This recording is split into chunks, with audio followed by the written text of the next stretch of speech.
గత ప్రభుత్వం వల్లే పేద ప్రజలు రోడ్డున పడ్డారన్నారు కోన శ్రీశైలం గౌడ్. అప్పుడు అధికారులు ప్రభుత్వానికి కొమ్ము కాశారు అంటున్నారు. అక్రమ కట్టడాలకు అనుమతులు ఇచ్చారంటున్నారు. సీఎం రేవంత్ మంత్రి శ్రీధర్ బాబుతో మాట్లాడతాను అంటున్నారు కోన శ్రీశైలం గౌడ్. బీఆర్ఎస్ వల్లే పేదలకు ఈ పరిస్థితి వచ్చిందంటున్నారు కోన శ్రీశైలం. ఇక్కడ ఉన్న ఎమ్మెల్యే కానీ ఎమ్మెల్సీ కానీ అప్పుడున్న 14 నుంచి 24 వరకు 23 వరకు ఉన్న అధికారులు ఎంఆర్ఓ ఆఫీస్ కూతబెట్టి దూరంలో ఉంది.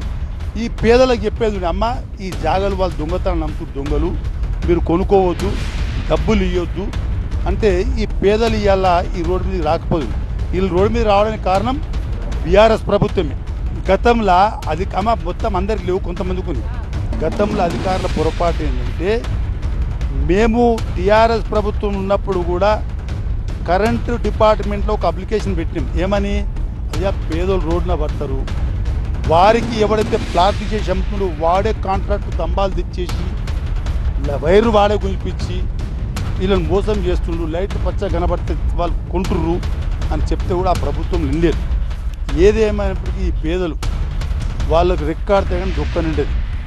ఈ యొక్క నిన్న పరిణామం మీద జరిగిందో హైడ్రా కమిషన్తో మాట్లాడితే, సార్ పేదల జోలికి మనం పోము, ఎందుకంటే ఆ రోజు 1 ఇయర్ కింద కూడా మనం ఏదైతే చూసినామో అది మళ్ళీ ముంగట జరుగుతున్నారు. వీళ్ళ పేరు చెప్పి బడాబాబులు కబ్జాలు చేస్తున్నారు కాబట్టి దాని కొరకు రావడం జరిగింది. ఇవాళ ఇళ్ళ ఎవరికైతే అన్యాయం జరిగిందో వీళ్ళది ముఖ్యమంత్రి గారి దృష్టికి, శ్రీధర్ బాబు గారి దృష్టికి తీసుకుపోయి వారేమంటారంటే, వీళ్ళ వాదన మా బస్తీ మాకు కావాలంటారు.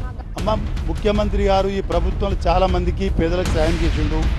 ఏదున్నా కాంగ్రెస్ ప్రభుత్వమే. ఇవాళ బీఆర్ఎస్ దిక్క మీరు రోడ్డు మీదకి వచ్చిర్రు, అయినా మేము సాయం చేస్తాం.